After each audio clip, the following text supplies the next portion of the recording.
Welcome, everyone, to CFOs That Rock. It's not about the numbers. The reason that my name is Ryan Akins, and I'm the regional president for Dale Carnegie, North Texas, and I appreciate everyone being here. The reason that I wanted to do this webcast was because we work with so many people in the CFO role and in different accounting and finance roles within organizations. In our organization. So Dale Carnegie, if you're not familiar with us, we're a leadership development organization. We provide training programs for individuals and teams to make them more effective at what they do. And one of the things we do best is working with people that have a very high level of technical skills. And what we do is we give them another set of tools that are non-technical. They can match with their technical skills and then be more successful in their roles and within their organizations. So working with CFOs is one of our favorite things to do. And we've seen just a transition and an evolution of the role of CFOs over the last 20 years in corporate America. So I thought it was important to point out some of the observations that we've had as an organization because we work with so many different companies and we see a lot of different leadership models for different companies, and within the C-suite even it varies widely on how different resources and knowledge and skills are used even within the C-suite. And what we're seeing is the reliance more and more on the chief financial officer to drive strategy. And so that's what we're going to talk about today. What are the qualities that the CFO of the future needs to have? What do they need to how do they need to behave in order to maximize their own success within the organization and maximize their influence within an organization? So I just want to make sure that, and maybe everyone on here is an expert at Zoom by now with all of the webinars that have been going on, but just wanted to make sure that we know what the tools are. If you're at the bottom of your screen, there's a chat button, and you're welcome to, let's go ahead and try it right now. Click on chat, and then type in the chat box. Go ahead and first of all, choose all panelists and attendees, and otherwise it will only go to me and our guest. And our panelists and attendees, type in the cleanest grocery store you've been in since this pandemic started. So where should we go if we want clean groceries? That is the question, just to test out the chat and make sure it works and make sure everyone has to use it. So please go ahead and type that in the chat. I'm going to type mine in right now. Yeah, Market Street. Thanks, Leo. Let's get a couple more in there. Again, cleanest grocery store you've been to since this pandemic started. And I'm going to allow people to talk as well. I'm going to allow you to unmute yourself just in case you would like to contribute by voice. So Amy, would you please come off mute and just let me know what's the best or cleanest grocery store you've been to? Let's see, which grocery store? I've been to all kinds of grocery stores around this town. What's been the cleanest one? Which one do you reckon? Which one or should we feel safest at? You know, those are the one place that I don't just put on the face mask, but I actually get those blue plastic gloves so that I don't touch those carts. Target seems to be the cleanest. All right, thank you, Target. But yeah, based on what you're saying, you make it safe for yourself by doing it the right way. So. I do try. Good. Okay. Thanks so much. I'm going to remute you now. So now we know how to unmute ourselves. We know how to type something in the chat. Let's do and just so you know, this is how today is going to go, and we may get you out early. But so first, I'm going to share some observations of what we've seen from the most successful CFOs at organizations we work with firsthand. So this is not theory. This doesn't even come out of a Dale Carnegie book. And by the way, Dale Carnegie wrote some of the best books on leadership ever. But I'm really going to tell you what we've observed in the companies that we work with directly. So it's firsthand knowledge.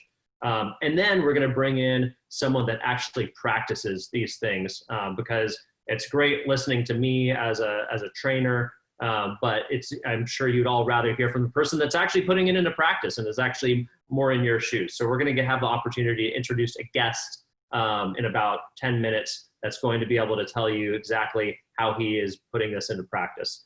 So let's start with a quick poll, just because I'm curious what the thoughts of this group are. So primary role of the CFO. What is the primary role of the CFO? It says of the, so you can ignore those words, it's a typo. What's the primary role of the CFO? So reporting financials, propose corporate strategies, secure debt equity capital, or identify risk. And just pick one. What is the primary role of the CFO? And there's no right or wrong answers. This is just, what do people think, right? So one more, we'll get another 10 seconds for voting. All right, let's look at what the results were. Okay, everyone chose proposed corporate strategies. So that's really interesting, because I bet if we submitted this poll 20 years ago, we would have had completely different answers. I agree with this. I mean, absolutely. I think it's proposing corporate strategies is the primary role of the CFO, and that's one of the things that has changed. So there are 6 behaviors that we've seen consistently in the most influential CFOs at organizations we work with. And so I'm going to share a slide and just talk through some of these behaviors that we've seen make CFOs more successful and put them kind of on center stage when it comes to setting strategy. Hold on one sec. Here we go. Okay. So first one is building relationships across departments. So the days of the CFO kind of hunkered down in their own office surrounded by their accountants is over if they want to actually increase their level of influence. And if they want to, I mean, now it's a job security thing too, because no one needs a CFO like that anymore. You can hire, you can outsource accountants to do things like that. So building relationships across departments has become really critical. And the most successful CEOs we know have direct relationships with department heads across the organization. So that goes for functional areas and even product areas. And the reason that they develop these relationships is if they can develop these relationships, it builds a trust level so that when they make recommendations, they're listened to not as an accountant in a different department, but as a person that they respect. So building relationships across departments is critical. The second thing is being able to communicate in non-financial terms to people. And this is, I come from a commercial real estate background, and I raised a lot of money for really big private equity deals in real estate. And I always remember there was one meeting I had, a very, very high net worth individual from Indonesia that was interested in investing in commercial real estate. And I had a meeting with this guy. It was set up through a friend of mine, and we had the meeting. We sat down, and this person made all their money in manufacturing. And I went through our business plan and our capital plan, and I was impressing him with all of the jargon I knew about commercial real estate. We have all NOI, net operating income, cap rate, which is short for capitalization rates. I used all the language I knew to prove to him I was an expert. After the meeting, he thanked me, shook my hand, left, and the person that introduced me to this guy said, "Wow, you just blew that meeting." I said, "Why?" He said he had no idea what you were talking about. He's not a real estate guy. You were using all this jargon he didn't understand. And obviously, we never heard from that investor again. And so it was a great lesson to learn because, and we see this in our courses too, and people, in IT or finance join the Dale Carnegie course. And because we're surrounded by our own types of people all day, every day, and most of the day, and we have a language for our functional area, it's really hard sometimes to get our brains to step outside when we're talking to non-financial people and say, okay, how would someone that doesn't know how to read a balance sheet, how can I explain this in a way that they would understand? or, there are people that don't understand EBITDA, don't understand what EBITDA is. And so how can I explain that number or the ratios associated with EBITDA to a person that is non-financially educated?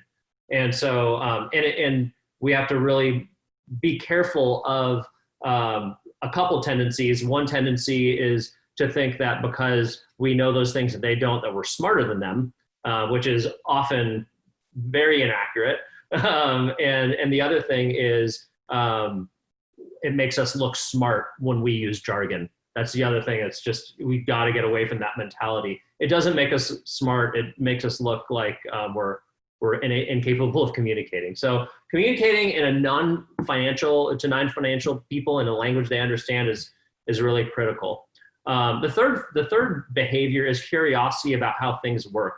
So some of the CEOs that we work with, I could ask them very specific questions about operations throughout the organization, and they have a deep understanding. They're not experts in every area. We can't be an expert in every area, but they have a really good understanding of how different departments work and how they interact with each other. Some of them are, how IT communicates with customer service, and if we're not curious, then we're never going to learn how things work. And a CFO that wants to have influence and they want their ideas to be listened to at that top level and throughout the organization, really, it starts with being curious. It really starts with wondering, how does this work? Because before we know how it works, we really can't recommend how to improve it. We would just be, we would be talking about something we don't understand. The fourth one is challenging status quo. This is a self-confidence thing. And let's face it, I'm financially educated. I almost got my master's in accounting, but I did not finish that degree, but I took a lot of accounting classes in undergrad, and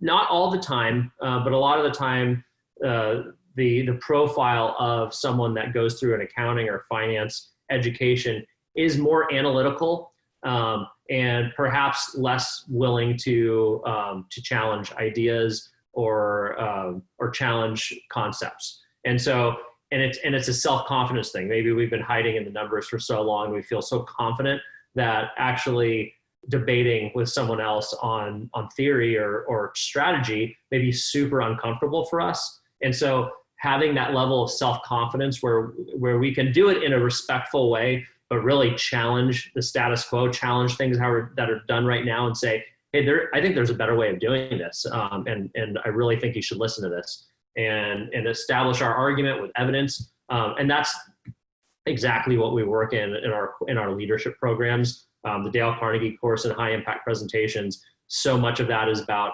building self-confidence so we can step outside our comfort zone and challenge the status quo. And then in high impact presentations, we train people how to lay out an argument the right way that will be received in the best way. So that's a skill. I mean, it's not something that we're born with. Some of us are born argumentative, but that doesn't mean we're going to get what we want. We have to present it the right way. So the fifth behavior I witnessed is commitment to self-development. So every CFO, every CFO I know today that's like working through the pandemic and seeing success, they are committed to reading, taking courses. They're not above self-development. And this does a couple things. First of all, it keeps us sharp as financial, and I'm not just talking about on the finance side, on the personal side too. Are we improving our communication skills? Are we improving how we present materials to audiences, and how we present, like, how do we lead people virtually? Now that everyone is virtual and no one's in an office, there are specific tactics associated with leading people virtually that are not intuitive. They're totally different than in person. So how committed are we to making sure that we're sharpening our axe constantly? That's something that we see in the most successful and influential CFOs. And then the final one is a collaborative mentality. And that's really, the first side is listening, right? Building relationships across departments. So much of that is listening. The second piece of those relationships is teaching, right? And making sure that someone that perhaps doesn't understand a concept that's important for the organization, helping them understand it, using their language, and aligning people's interests. And that's the key. So how do we become teachers and collaborators in order to align interests? So if you have any questions about any of these, feel free to hit the Q&A, and we will absolutely answer those questions at the end. Amy had just a comment. I've always been told that you are if you are in your comfort zone, you're not growing and learning. Thank you very much, Amy. That's absolutely true.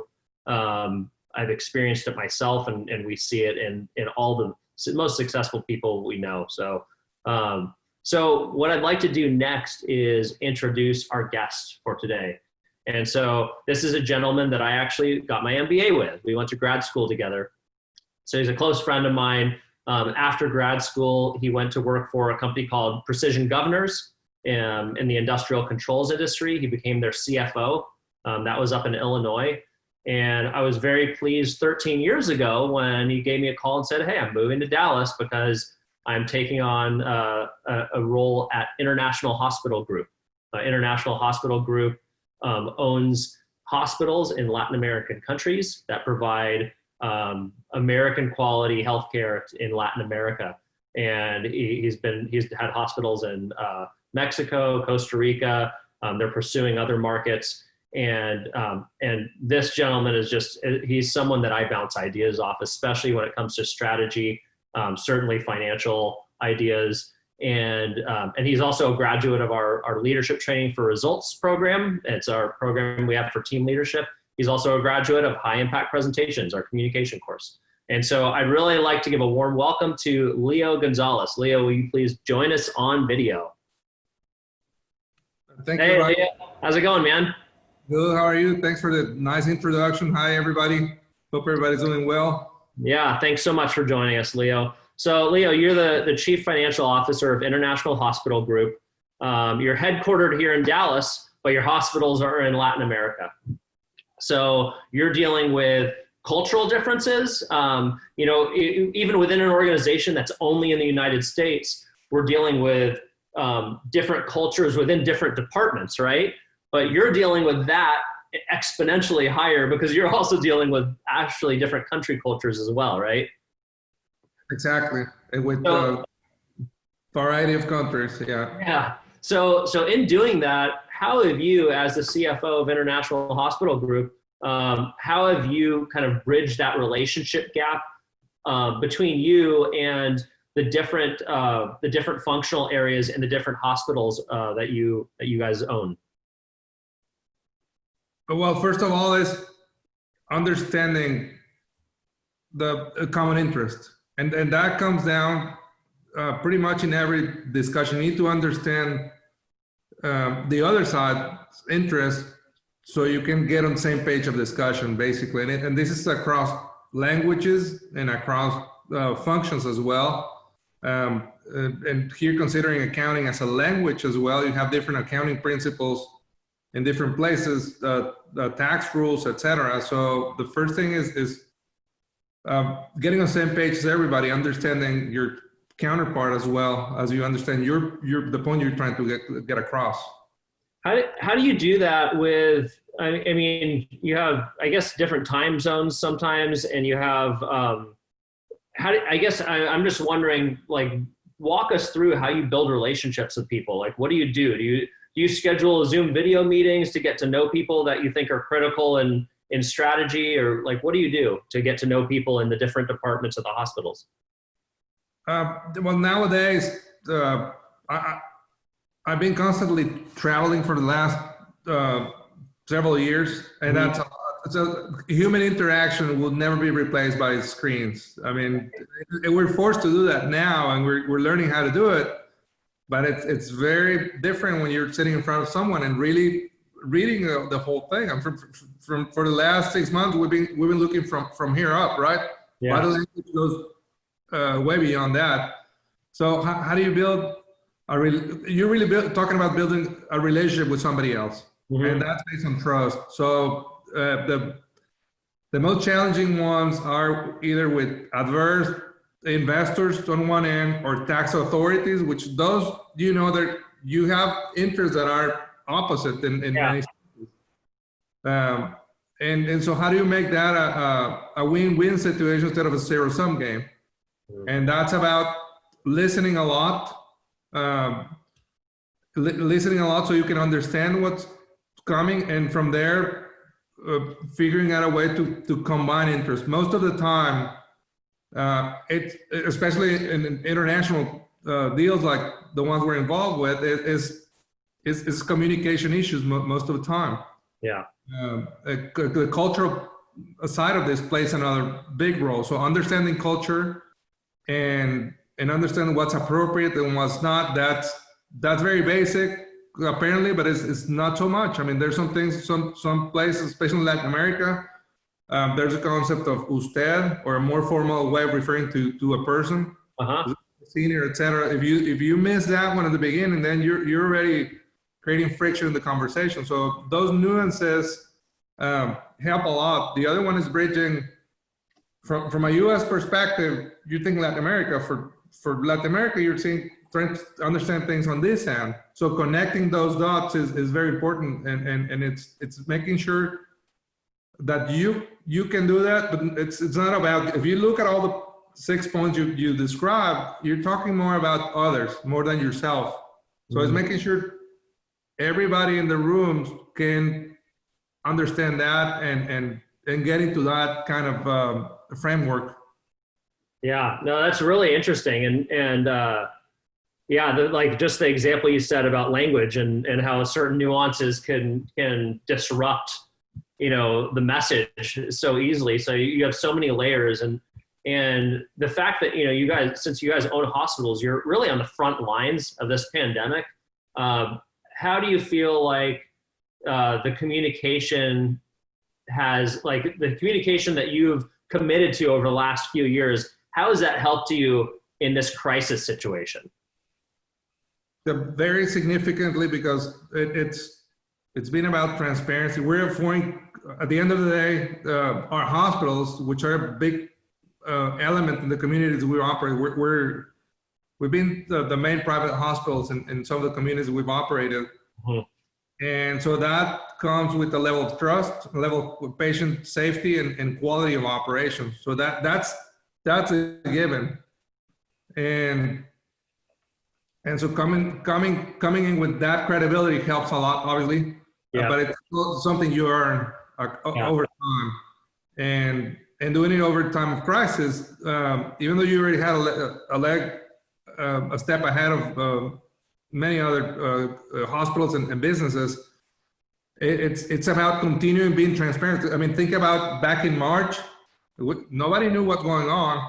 Right. And you have to keep moving forward. So giving that kind of certainty to banks, to tax authorities, I mean, that's a challenge, right? But you begin with your team. Yeah. It's the end of the world. How do you convince them that we're going to make it through?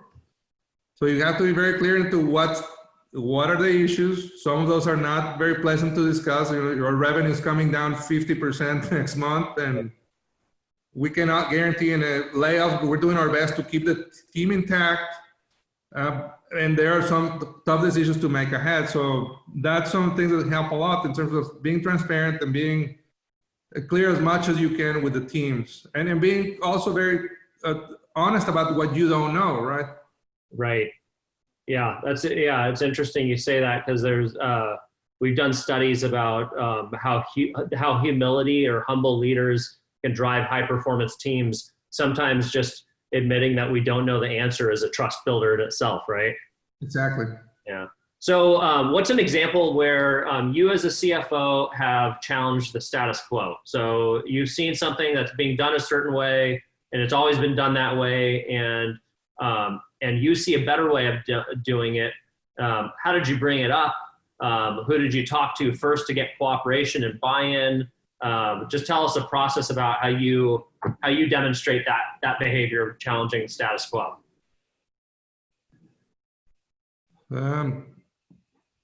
think of an example. One of our businesses in Costa Rica, in our hospital there, it's a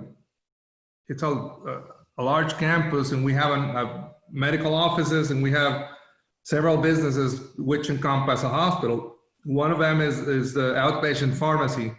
Okay. And in markets like that, we've been into a crisis in Costa Rica for the last 3 years. First, for domestic problems, they have big fiscal crisis. So revenues have been trending down. And at the same time, some pharmacy chains have expanded into the market. So we're looking at very high-end services with one pharmacy. We're competing in the marketplace, which we have the advantage of being in the hospital and a lot of doctors in the tower. But we were being not competitive. But it was a good source of revenue, which was declining. And so what do, right? Your revenues are coming down. Your cost is a lot higher than your competitors that are operating 100 pharmacies in their chain. So their buying power is a lot bigger than one single pharmacy in a hospital. How do you compete with that or not? So in terms of strategy, how do you challenge that? That's the way we've always, that's how we operate. It's still generating some margin, so how do you convince everyone that what's the way to go? The decision here, just long story short, we ended up outsourcing think about becoming a pharmacy in a hospital environment where you have a lot of physician and patients. That's where you want to be as a pharmacy. So we ended up partnering with some of the main pharmacy chains, where we outsource the service. We partner with them. We have their pharmacies at very competitive pricing. We were like 30% over in terms of pricing compared to those pharmacies. Right. And so that's a good way, but it comes down to first understanding all the elements and then being able to execute and convince everybody. And I mean, from the finance seat, you do it with numbers, which is very basic. I mean, it's not just about the numbers, but it is. That's your starting point. You have to do your homework, but that's already a given. Yeah. Everything else is a bigger challenge, and it's about being able to communicate those numbers clearly and say, you're going to trade off this much revenue with X margin for only margin, but your margin is going to be higher. So if you put it that way, you simplify everything, help everyone understand.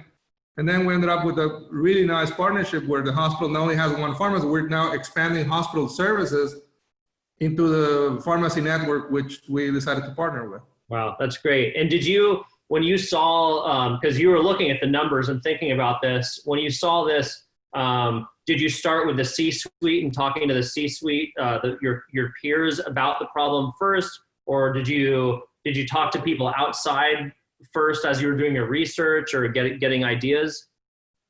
That's a good question, Ryan. That case, we started working with the finance team. Okay. Making sure, and with the operation side. Sure. Making sure we understand the business and we've covered all of the alternatives available. Yeah. Make sure we exhausted everything before getting into evaluating a new deal and dedicating resources to something that could have a potential good cost-benefit trade-off. Yeah, and that's what I'm talking about, the curiosity behavior, right? Is making sure that we were doing our investigation first and getting all the facts, but then using these financial strengths we have to make a compelling case that's backed up by evidence, right? Exactly. Yeah. So, what about communicating to non-financial people? So, and I think that you have, we all have this challenge, if we're financially minded people in our organizations, of getting people that are not financially minded to care about the finances, right? And so, and it's all about getting buy-in, right, for new initiatives. So you're dealing with a lot of doctors, right? And so how do you get that? How do you get doctors? I'm sure, it's mixed success, just like any organization, but how do you go about getting doctors to buy into financially driven decisions that may be a little less comfortable from them, intuitively? Yeah, but first of all, you got to know your audience and what drives them.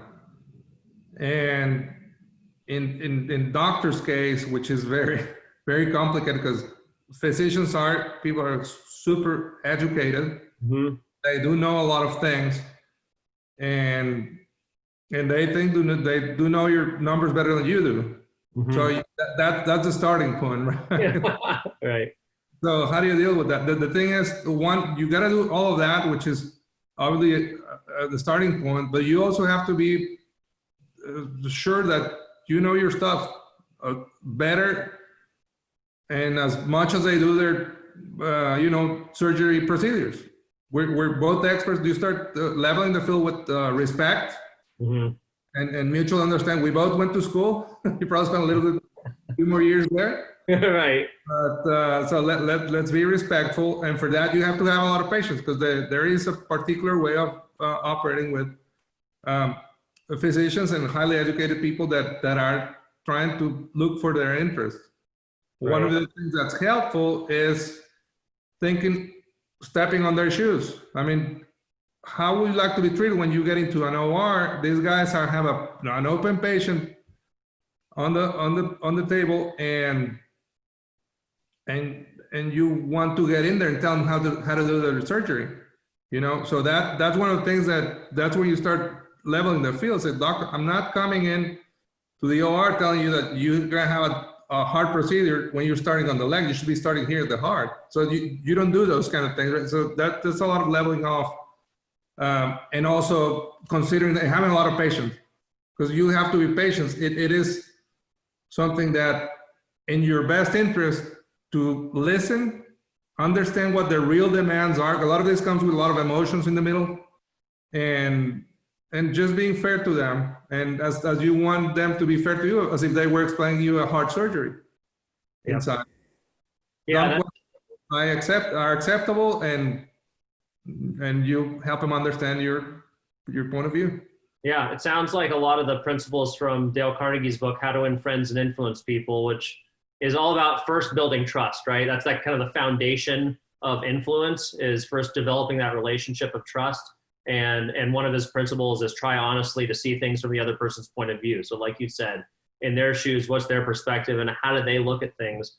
And that requires a lot of empathy, right? And that's something that some of us it just comes more natural to some of us than others. But it is a skill that can be developed. So last question, then just remind everyone, if you have any questions for Leo or for me about anything he's saying, feel free. You can type them in the chat or click Q&A and type them in there. We'll have a couple minutes for questions at the end. Self-development, what do you do to push yourself outside your comfort zone as a CFO?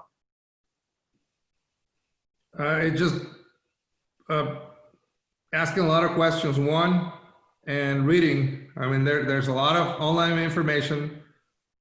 The challenge there is sorting through trash, which there's really a lot of disinformation as well. So it's learning how to choose the pieces that are actually useful. While you're keeping an eye on everything, because there's radical ideas. It's a lot of being open-minded. It's a lot of reading, a lot of talking to people as well. You learn a lot by talking to people in different fields or with very different points of view than you have. It's just having that open-mindedness to always be willing to learn and curious about how to improve things or deal with something. Yeah, no, that's great. With the formal education as well.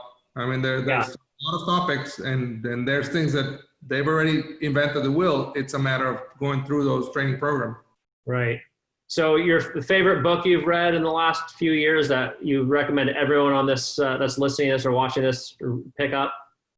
The 4 Agreements. What is it? The 4 Agreements. The 4 Agreements. Okay, cool. I highly recommend that book. It speaks about 4 basic agreements. It's a Mexican author. But it's really basic and fundamental, and it goes along with all the things we'll be talking about. First one is be impeccable with your word, every time, all the time. Don't assume anything. That's a good one.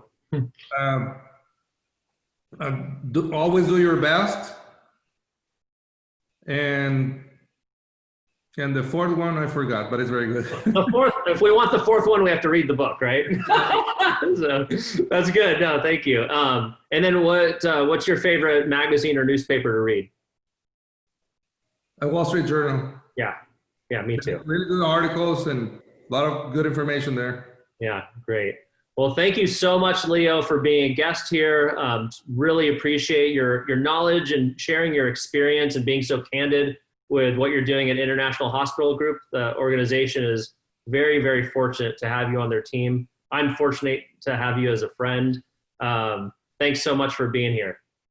Thank you, Ryan. Likewise, appreciate it. It's been an honor to share some of these thoughts with you and with the participants here. Thanks so much, Leo, for doing this. And yeah, just really appreciate it, man.